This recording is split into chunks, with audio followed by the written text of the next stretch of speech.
been here. Thought I'd change up the scenery so you're not always talking to me in the car. So I pulled over. I just left the house that I listed. I took all the photos. And I gotta say, if you got a really good phone, like my phone takes good photos, and I have some special lenses I can put on it. And I mean, you know, when you are at a place where you can pay a photographer and have admin and help to do this stuff, go for it. But I'm not in that place yet. And my phone took some good photos. I'm actually pretty proud of them. And I got my sign in the yard. You just saw it probably in the clip before this one. But I made the mistake and I forgot that the road turns into a fork. And I only got 2 signs, not one for the fork. So I had to order another sign and come back up here and put that in the ground. And when I do that, I'm going to go live on Facebook and do a quick walkthrough on the property. So be ready for that. So it feels good. I introduced myself to the homeowner association president, got some paperwork from him, let him know that I'll be coming back around next week to introduce myself to the neighbors and give them the scheduled open house date. And happened that right across the street is a retired real estate agent and her somewhat retired broker husband, whose license is still active and he occasionally does things. Very friendly. I'm going to talk to him and make friends and see what they do for business. Maybe he can give me his leads or his past clients since he's retiring.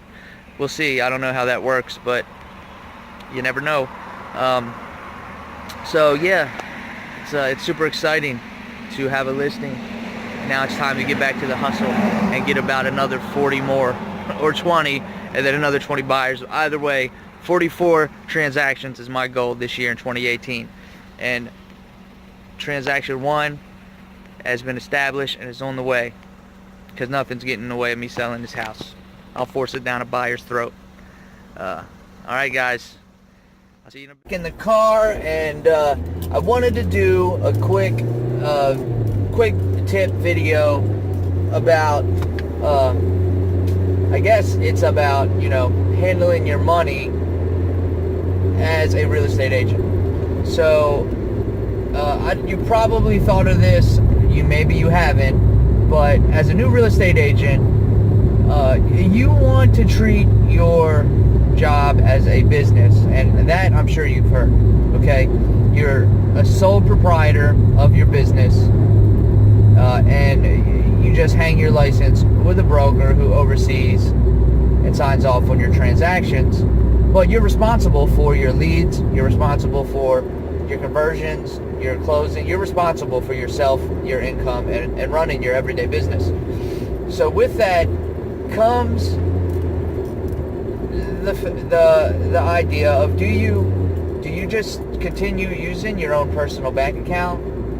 Do you put your business money with your regular money? And this is my suggestion to you, okay? Now, one thing that, let's talk about how the benefits of what I think you should do, which is whether you form an LLC or not, which I suggest and encourage anyone when you get to a level that it's feasible. Depending on your state, it might be extremely cheap to form an LLC. Some states it's a little more expensive. In Tennessee, it could cost upwards to over almost $1,000 to form an LLC. So when you get to the point where you can form an LLC, I encourage you to do that. Okay, the reason being is you protect your personal assets. If something goes wrong, the people can sue the LLC. They can't sue you. Okay, they can't get to your house, your car, and things like that. Just the stuff that falls under the LLC, which will generally be your bank accounts, correct? And with that being said, even if you don't have an LLC, I highly suggest and encourage you to get your own bank account or a business bank account separate from your bank account, and use that. And then basically when you have money go into it, just write yourself a check. Okay, and that way you are really running your business like a business. Okay, You don't want to put all of your money into your checking account and not have it separate. It's hard to manage. It's hard to differentiate between what is, spending income, business income, and taxes. Okay? So here's a strategy for you when it comes to handling your money as a real estate agent. Open a business checking account. Okay? It doesn't have to be this a glamorous $1,500 minimum, 20 cents or 2 cents or whatever per transaction. Just call around if you have to, or just go to your bank that you have now and see if they offer business checking accounts, see what the minimum requirements are to open it.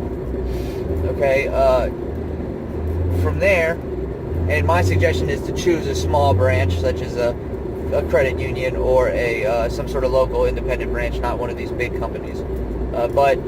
So you have your bank account, you have your business bank account, you start getting money from your listings, your sold properties, and you put it in your account. So this is what I would suggest you do with your money.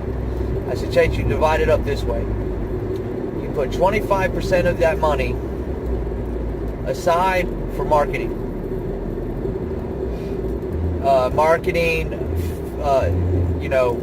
Board fees, education, office supplies, 25%. More if you're a big spender when it comes to marketing. You have to make that decision. But as a rule of thumb, I would say 25% to your marketing, 25% just set aside for taxes, because you don't want to be the agent that gets taken down because you go for a year or 2 years and you don't pay your taxes, and then Uncle Sam comes knocking and you got no money to pay him, and then you lose your business, and you lose your house, and you lose your car, and you lose your life. All right, you don't want to be that guy. So 25% to taxes. And then the last 50%, you can pay yourself. Okay, write a check to yourself and pay yourself. I suggest, not even doing a little more. Taxes are not exactly 25%, especially if you live in a state where there are both federal and state taxes.